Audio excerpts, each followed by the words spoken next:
ঋণের দায়ে আত্মহত্যা এক ব্যক্তির। এই ঘটনা এলাকায় ব্যাপক চাঞ্চল্য ছড়ায়। ঘটনাটি ঘটেছে হুগলির পুরসুরার কুলবাতপুর গ্রামে। জানা গেছে, কুলবাতপুরের বাসিন্দা দিলীপ সিং, বয়স আনুমানিক 52 বছর। তার একটি চপ ঘুগনির দোকান আছে। গত বুধবার দুপুরে স্নান করতে বেরিয়ে কালীতলা সংলগ্ন এলাকায় দোকানের ভেতরে গলায় ফাঁস লাগিয়ে আত্মহত্যা করেন ওই ব্যক্তি।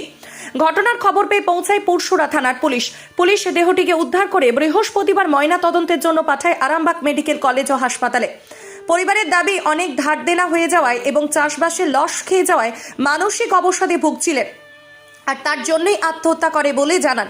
তার পরিবারে রয়েছে স্ত্রী ছাড়াও 2 সন্তান। এই ঘটনায় এলাকায় ও পরিবারে নেমে এসেছে শোকের ছায়া। এ বিষয়ে কি জানাচ্ছেন তার পরিবারের সদস্যরা, বিস্তারিত দেখুন। ঘটনাটা চান করতে গিয়ে গলায় দড়ি দিয়েছিল। কখন? দুপুর। কোথায়? মানে কি মনে করছেন, কি কারণ হতে পারে? মনে করে মানসিক চাপের জন্য ধার দেনাও মানসিক চাপে ধার দেনা করেছেন? ধার দেনা, চাষবাসের কিছু লস। চাষবাসে লস খেয়েছে বলে? কতটা জমি আছে? জমি নেই, সব অন্যজনের জন্য নিয়ে সাজায় চাষ করেছিলেন? ভাগে। ভাগে চাষ করছিলেন? কতটা করছেন তাও? এবারে করেনি, আগে করেছি। সেই কারণেই মানসিক চাপ। আপনার নামটা কি? বাবার নাম দিলীপ সিং। তাকে কখন করেছে ঘটনাটা? কাল দুপুরে কোথায় গিয়েছিল? কালীতলায় চান করতে গিয়ে দোকানে। নিজের দোকানে কি? হ্যাঁ, নেই।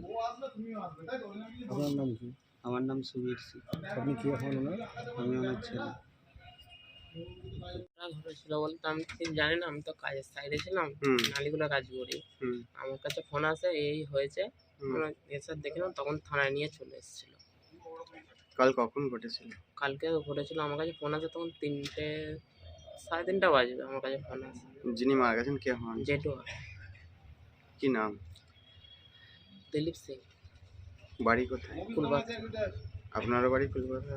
কি কারণে হতে পারে বলে মনে হয়? কি কারণ তো বলতে পারছি না। এবার তো আমি বাড়িতে থাকি না সবসময়, এমনি কারোর সাথে কিছু হয় না। ওনার ছেলে মেয়ে কটা? ছেলে 2টো। বিয়ে হয়ে গেছে? মেয়ে নাই? মেয়ে নাই? ঠিক আছে, আপনার নাম? জয়ন্ত সিং। সারাদিনে আপনার এলাকার খবর দেখতে আমাদের বাংলাদিশা ডিজিটাল ফেসবুক ও ইউটিউব পেজটি লাইক করে রাখুন এক্ষুনি। আপনারা দেখছেন আমার বাংলার নতুন দিশা, বাংলা দিশা।